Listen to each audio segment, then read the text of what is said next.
Hello YouTube, this is Lloyd de Jong. Today we're going to have a look at the book, The Religious and Moral Doctrine of Jihad. Note that it says in the title that jihad is a religious doctrine.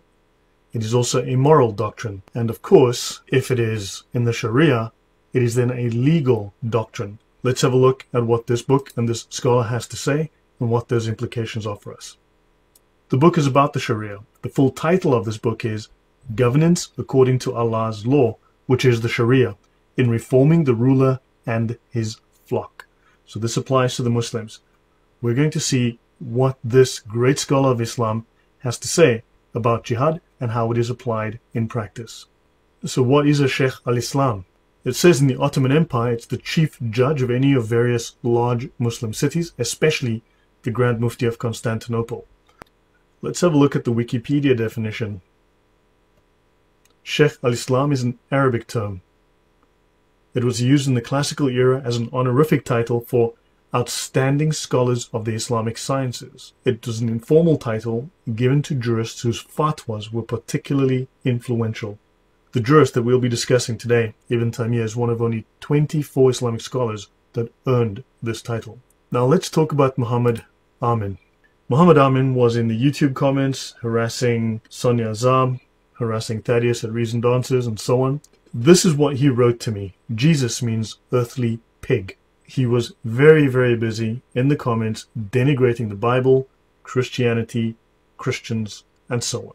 And then shortly afterwards, he tells us, I'm not Muslim, except that I must believe in Jesus as a mighty prophet sent by Allah. So he's a Muslim who believes in Jesus as a mighty prophet, but Jesus is an earthly pig.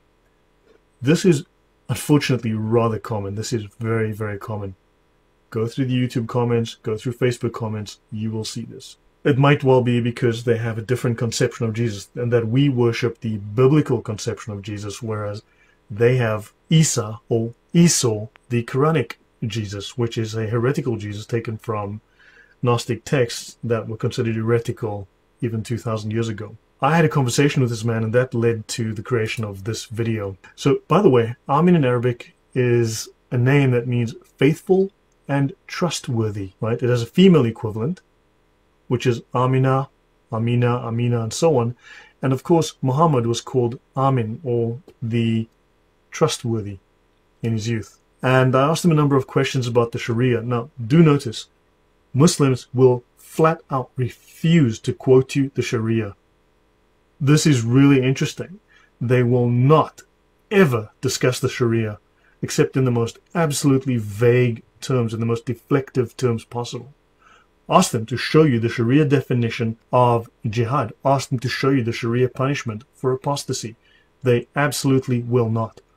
And I say to them simply, you are ashamed of the Sharia. Muslims are ashamed of the Sharia. If it's something so amazing, if it's something so wonderful, if it is the great law of Allah, then shouldn't you be proud of it and trying to show it to people to impress them? Shouldn't you be wanting to show people, look how wonderful this is, read this for yourself so that you too can be as impressed by it as I am and convert to Islam? Well, no. For some reason, they want to hide it and make sure that no one sees it. Very unusual, very interesting. Think about that. So anyway, I asked Amin to quote me on Ibn Taymiyyah's Sharia rulings on the punishment for Muslims and non-Muslims who mock or insult Islam. Obviously, this is the death penalty for both Muslims and non-Muslims alike, which tells you, of course, that Sharia applies even to non-Muslims. Even if you're not a Muslim, Sharia applies to you.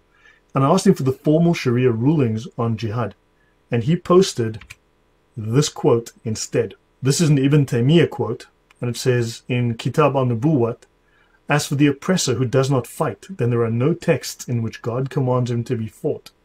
Rather, the unbelievers are only fought on the condition that they wage war, as is practiced by the majority of scholars and as is evident in the book and Sunnah. I only found two other references to this on the internet.